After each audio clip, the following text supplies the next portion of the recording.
Porque há um só Deus e um só mediador entre Deus e os homens, Jesus Cristo, homem. 1 Timóteo 2:5. Ministério Pão Vivo, direto ao assunto. A gente começou ontem a analisar primeiro aos Coríntios, capítulo 15, verso 20 a 28, cujos versos ou cujo texto tem uma cronologia perfeita, embora resumida, mas diz tudo sobre o fim real, não aquele fim artificial que muitas vezes nós somos vítimas deste tradicional ensino de que o fim seja no chamado arrebatamento.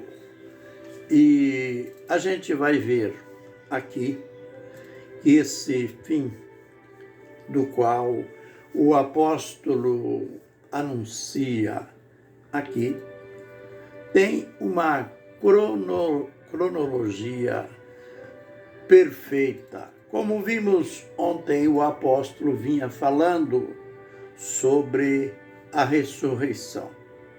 Não era algo detalhado sobre o fim propriamente dito, sobre escatologia que ele estava falando. Ele estava tirando dúvidas da igreja, ao mesmo tempo combatendo falsos ensinos que negavam a ressurreição. E então ele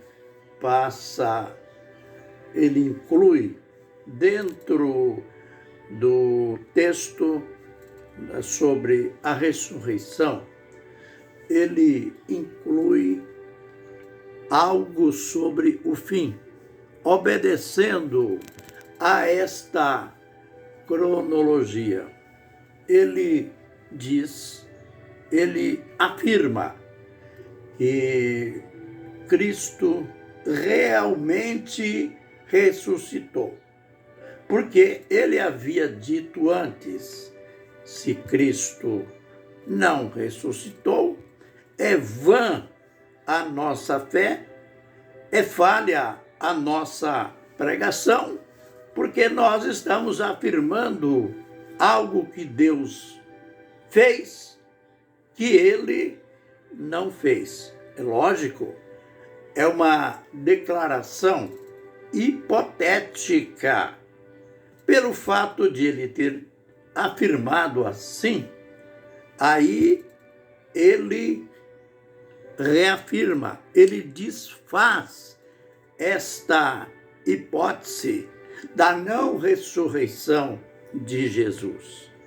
Ele diz, claro, que Cristo realmente ressuscitou e fala do velho pai Adão, assim como em Adão todos morrem, em Cristo todos serão vivificados.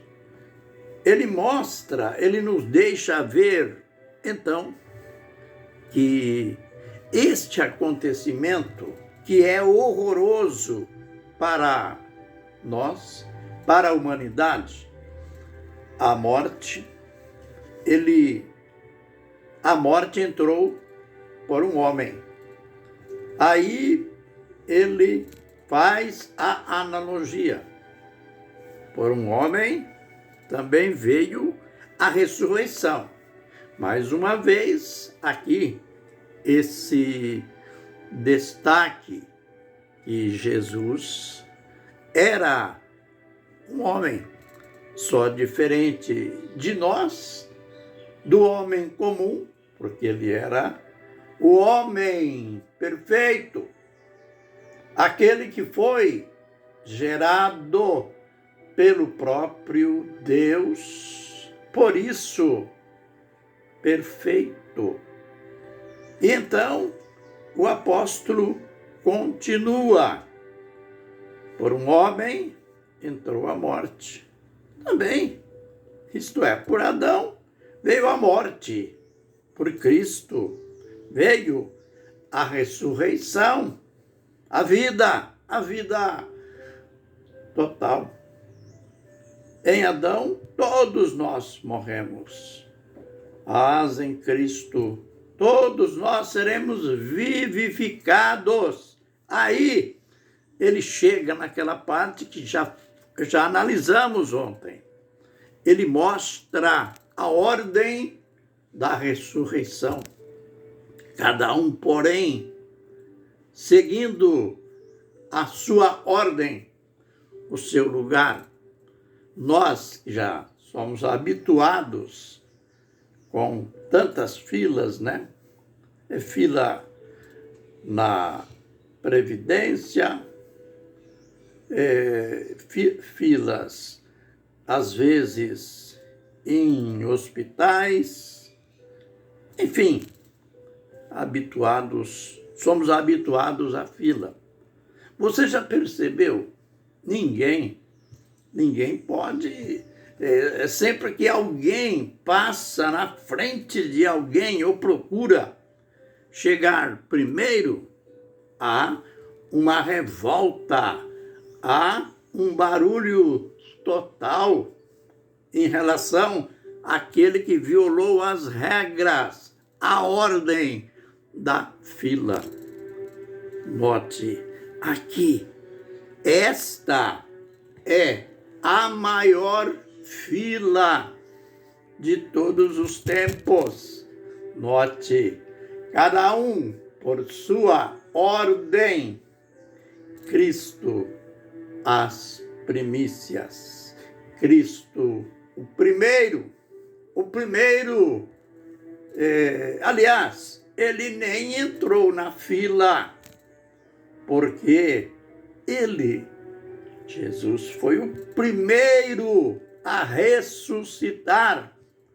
O apóstolo diz que Cristo, ele foi constituído a primícia dos que dormem, isto é, dos que morreram.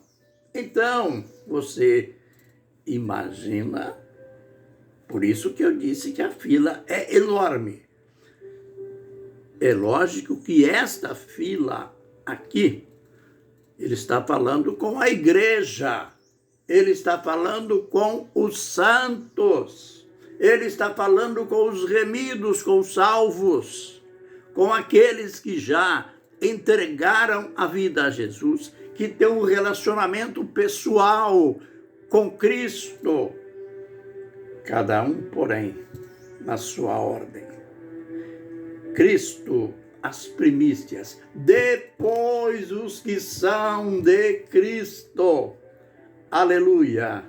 Então, quando eu disse que a fila é enorme, é que estou olhando para os salvos de todos os tempos, que já morreram, estão aguardando este dia. O dia da ressurreição. Mas até quando Paulo foi tão perfeito na exposição do que ele vinha ensinando, que não ficou lugar para dúvidas. Cada um, porém, segundo a sua ordem. Cristo as primícias, depois os que são de Cristo, quando na sua vinda. Temos que ter cuidado com estes ensinamentos, com o tal de ensinamento de que Cristo vai vir 2 vezes. Ele virá para os santos de modo oculto. Ninguém vai perceber. Será num abrir e fechar de olhos, e ninguém vai perceber. Haverá um desaparecimento dos santos de todo mundo.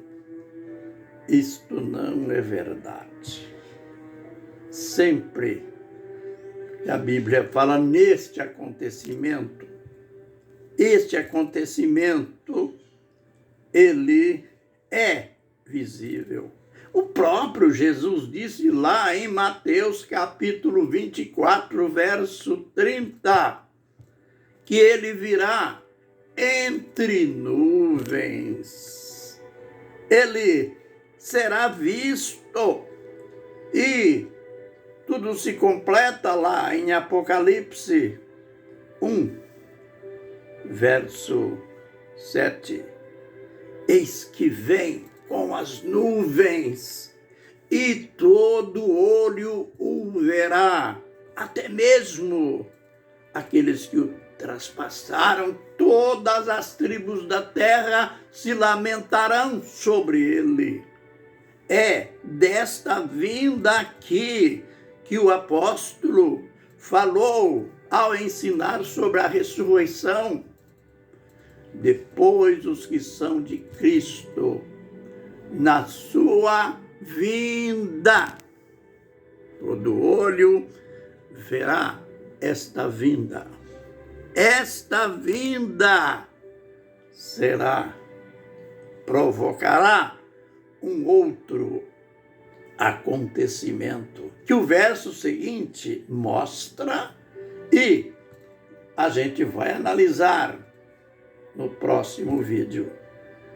Ele diz assim: Então virá o fim.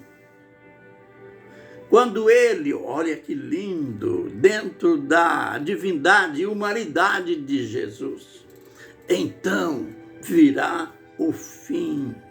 Quando ele, isto é, o Filho, tiver entregar o reino ao Deus Pai. Guarde bem, sempre a gente está batendo nesta tecla. O termo Deus Filho não existe, é herético. Por isso aqui o apóstolo detalha: então virá o fim. Quando ele